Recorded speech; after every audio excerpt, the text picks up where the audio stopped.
Ngayon guys, ito hindi pa pabulugan to. Simula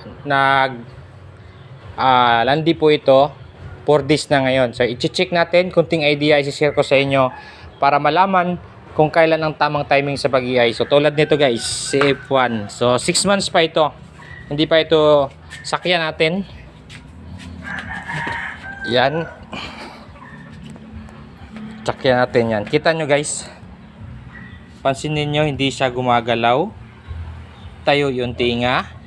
So yan po, ganito po ang tamang timing sa pag-iay. Yan. Kita nyo, nakasakay po tayo. Yan. Nakasakay po tayo. Yan, titingnan nyo guys. Hindi gumagalaw. Tayong tayo yung tinga, oh. Kita nyo. Tapos baba tayo guys. Hindi basta-basta kikilos yan. Yan, kita nyo. Tayong tayo yung tinga. Kung saan pa to guys, nasa timing na ito, nasa tamang timing. So sa mga baguhan, kunting idea yan, hindi gumagalaw guys, di ba? Yan oh. Tingnan natin kung kailan gagalaw. So yan guys, yun yung first i-EI dapat. Tapos pag mga ganyan, kinabukasan follow up. So pwede rin isang beses. Pero kit ito, ano pa to, hindi pa kapag isang beses to, i-EI lang, pwede pa ito bukas ng maaga. So konting idea lang guys, dahil marami nagtatanong, nagsisend pa ng picture kung naglandi ba yung dumalaga nila or inahin. So ito yung pinakamagandang example. Yan. So sakyan natin ulit. Titingnan natin. Yan, tingnan nyo guys, hindi pa rin siya gumagalaw. Yan. So sasakyan natin ulit, check natin. Ganito lang.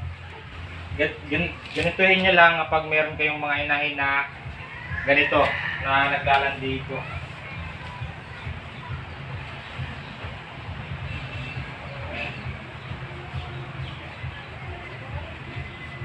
Kita nyo guys, tayong tayo yung tinga at hindi po talaga siya gumalaw.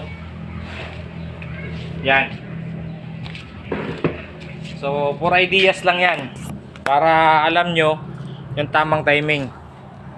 Yan, hindi na gumalaw guys. So kapag i-EI yan, kahit i-EI yan, hindi yan gagalaw. Yan. Wala nang problema yan. Kahit ganinin mo pa yan, hindi nagagalit yan dahil nasa tamang timing. So ito yung pinakamagandang na i-share ko sa inyo. Halimbawa ng nasa tamang timing sa pag-iay. So 4 days yan guys, simula naglandi po ating dumalaga.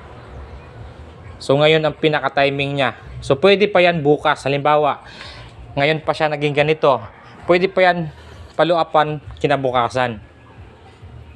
Yan, kita nyo hanggang ngayon guys, di pa rin gumagalaw. Oh. Tapos yung tinga niya, pansinin nyo ha, sakyang koli ha. Yung tinga niya. Oh. Kita tayong tayo oh.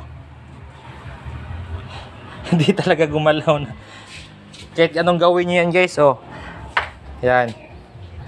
Ulitin natin kung paano yung tinga niya oh. Yan yung example guys. So nabigyan ko na po kayo ng idea sa tamang timing. Kahit anong gawin mo niyan, yan po, hindi po talaga gagalaw yan. Pag mga ganyan, huwag na kayo magdadalawang isip, i-EI nyo na, then follow up pagka bukas ng umaga. Or ito, pwede na rin to guys, nasa timing na rin po ito, pero kinabukasan mas maganda kung mapaluapan po talaga. Kung isang beses lang pwedeng meron kasing minsan standing heat ngayon, yan tamang timing sa pag-iay, kinabukasan ayaw na magpasakay, ayaw na magpasampa. Yan, tulad nito na talagang oh. So mabahaba na yung video guys na napakita ko sa inyo yung example na tamang timing sa pag-iay. So hindi talaga siya gumalaw guys.